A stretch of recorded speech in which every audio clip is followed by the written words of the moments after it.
रात का वक्त था। साहिल की ट्रेन थोड़ी लेट थी। किसी तरह पहुंच ही गया। सामान वगैरह रख कर सुस्ताया ही होगा कि हॉस्टल में बुरी तरह से चहल पहल मच गई कि सीनियर्स ने बुलाया है ऊपर छत पर। डरे घबराए सारे के सारे जूनियर्स छत पर पहुँचे तो पाया दो सीनियर्स उत्सव और प्रणव छत के कोने में बैठे थे। इंतज़ार कर रहे थे नए फर्स्ट ईयर स्टूडेंट्स का और उनके चमचे उनके आसपास दोनों को घेर के खड़े थे। एक के बाद एक सबका इंट्रोडक्शन हुआ और मामूली सी मस्ती हो ही रही थी कि कौन गाना गाएगा और कौन लड़का लड़कियों के आइटम नंबर पर नाचेगा, जब अचानक साहिल के ऊपर उत्सव और प्रणव की नज़र पड़ी। दोनों के दोनों उठे और साहिल के पास गए और एक के कंधे पर हाथ रख के बोला, तो तुम हो नई छमिया, चलो कपड़े उतार कर नाचो मुन्ना। साहिल ने सोचा भी नहीं था कि इतनी अच्छी कॉलेज के जाने माने हॉस्टल में ऐसी रैगिंग भी हो सकती है। वो अड़ गया कि चाहे जो हो जाए वो नाचेगा तो नहीं, और ज़ोर ज़बरदस्ती किसी ने भी की तो वो कंप्लेन भी कर देगा। साहिल की इतनी हिम्मत देखकर बाकी जूनियर्स में भी थोड़ी हिम्मत आ गई। उत्सव और प्रणव थोड़े दबंग टाइप के सीनियर्स थे। ऐसी बगावत उनको रास नहीं आई और उत्सव गुस्से में दांत पीसते हुए बोला, सुनो, इतनी जो क्रांति दिखा रहे हो, कुछ ही दिन की गर्मी है।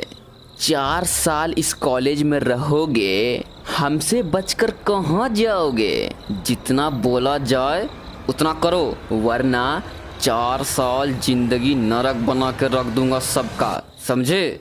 साहिल को छोड़कर बाकी सारे जूनियर्स सहम से गए। साहिल हार मानने वालों में से नहीं था। गुस्से में छत की रेलिंग तक गया और बोला, तुम्हारे जैसे सीनियर्स की वजह से हम जूनियर्स कॉलेज और हॉस्टल के नाम से भी डर जाते हैं, लेकिन आज के बाद कभी नहीं। और इतना बोलते ही साहिल छत से नीचे कूद गया। साहिल की चीख गूंजी और हड्डियां तक टूटने की आवाज़ आई, लेकिन डरे सहमे सारे लड़के ने जब नीचे देखा ही था तो लाश तो होनी चाहिए थी, वो वहाँ थी ही नहीं। उत्सव और प्रणव दोनों सारे जूनियर्स को एक ही लाइन में खड़ा किया और गरजते हुए कहा, यहाँ जो भी हुआ है वो यहीं पर ख़त्म हो गया। इसके बारे में किसी ने भी बाहर जाकर मुंह खोलने की सोची तो अगला नंबर उसका भी हो सकता है। चलो निकलो और सब लोग भागो यहाँ से अब। अगली सुबह रात की सारी बात भुलाकर उत्सव और प्रणव अपनी क्लास में थे जब एक जानी पहचानी आवाज़ आई, मे आई कम इन सर। सर उठाकर उत्सव और प्रणव ने दिखा तो सामने साहिल खड़ा था और प्रोफेसर सर कह रहे थे, बॉयज़, ये है साहिल, अ ब्रिलियंट बॉय। हमारे कॉलेज में ऐसा पहली बार हुआ है कि कोई सीधे 3rd ईयर में आया है। एक एक करके प्रोफेसर ने सबसे मिलवाया तो उत्सव और प्रणव के सामने आते ही साहिल ने मुस्कुराते हुए कहा, सर, इन्हें तो मैं बहुत अच्छी तरह से जानता हूँ, कल ही मिला था मैं इनसे। Hi guys, WhatsApp. क्लास ख़त्म हुई तो दोनों ने देखा साहिल क्लास में नहीं है। पूरा कॉलेज छान मारा लेकिन साहिल कहीं नहीं मिला। सोचा एक बार हॉस्टल में उसके रूम को भी जाके देख लें। रूम का दरवाज़ा देखा तो दरवाज़ा अंदर से बंद था। अंदर क्या चल रहा था ये देखने को उत्सव और प्रणव दोनों ने अपने कान दरवाजे से चिपका दिए और सुनने की कोशिश करने लगे।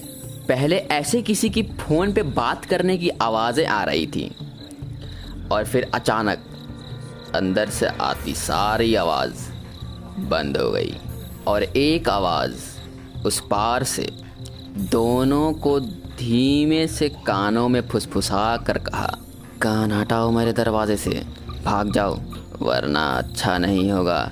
उत्सव और प्रणव दोनों के दोनों कईयों के लिए सरदर्द थे, लेकिन इस वक्त एक ही बात सोचकर दोनों के होश उड़ गए थे कि साहिल अंदर था। दरवाजे पर ना कोई छेद था और ना ही कोई तरीका जिससे साहिल जान पाए कि बाहर कौन है। तो उसे कैसे पता चला कि बाहर हम दोनों हैं?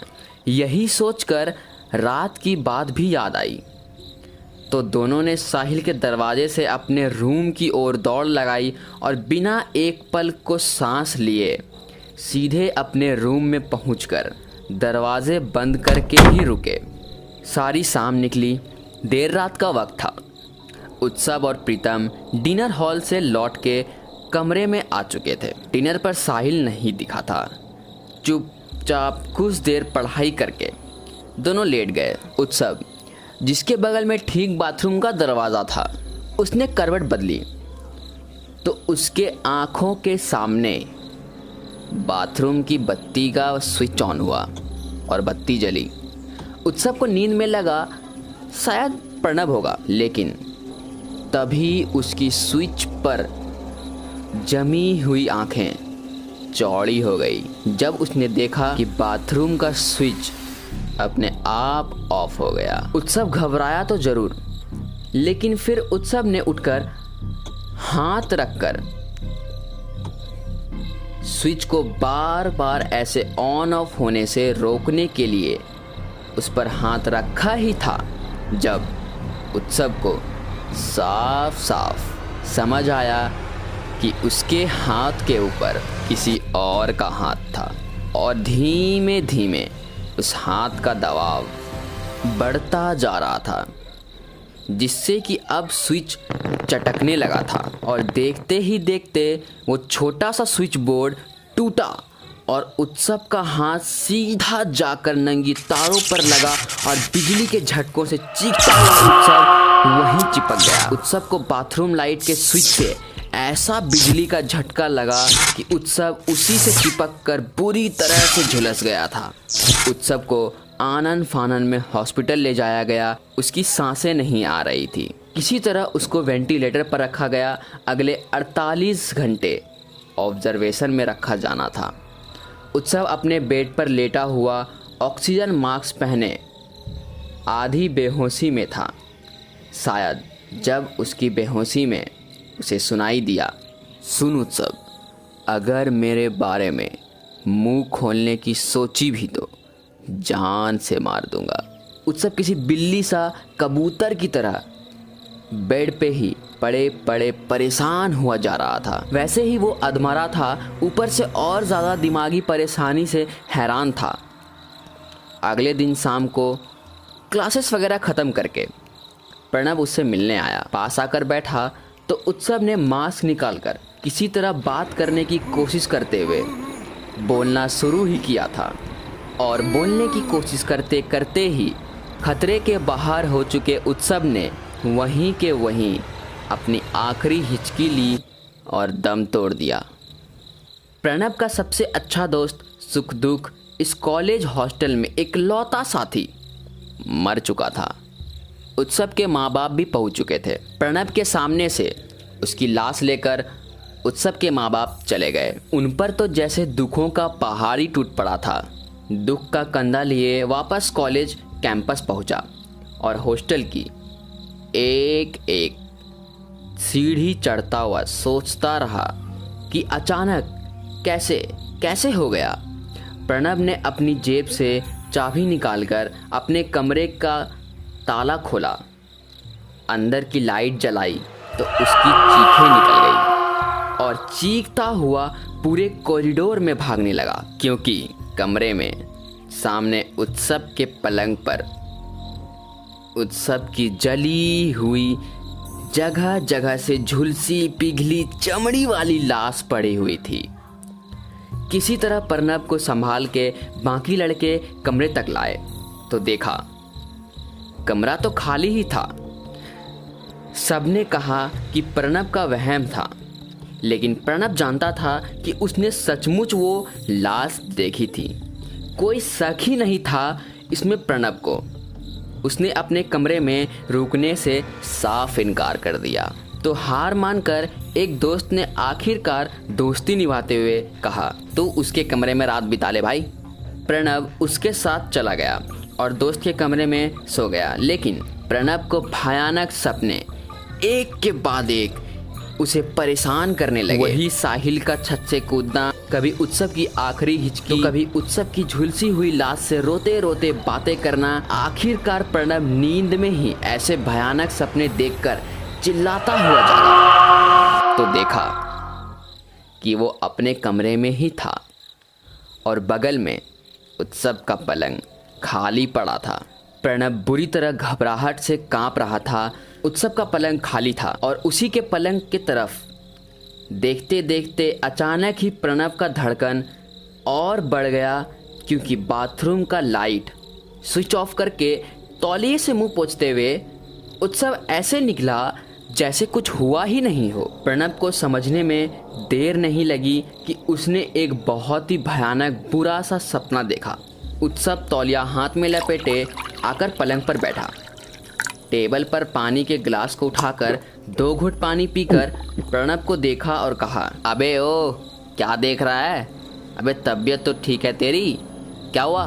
प्रणव ने एक राहत की सुकून भरी सांस ली और अपना पूरा देखा हुआ भयानक सपना उत्सव को बताया। उत्सव जोर से हंसा और फिर हंसी हंसी में ही एक अजीब सी डरावनी आवाज में बोला, आज के बाद तुझे ऐसे सपने बिल्कुल भी नहीं आएंगे। इतना कह के उत्सव ने अपने हाथ से तौलिया हटाया तो प्रणव के सामने उत्सव का पिघला झुलसा हड्डी से चिपकी चमड़ियों वाला हाथ दिखाई दिया। प्रणव की धड़कन जैसे किसी नगाड़े की तरह जोर जोर से बजने लगी और फिर धीमे धीमे किसी सांप के बदन के अंदर से प्रणव के दिल में इर्द गिर्द बैठकर उसे धड़कने से रोकने को धीमे धीमे से कसता हुआ सा महसूस हुआ और प्रणव की आंखें देखते ही देखते पथरा गई।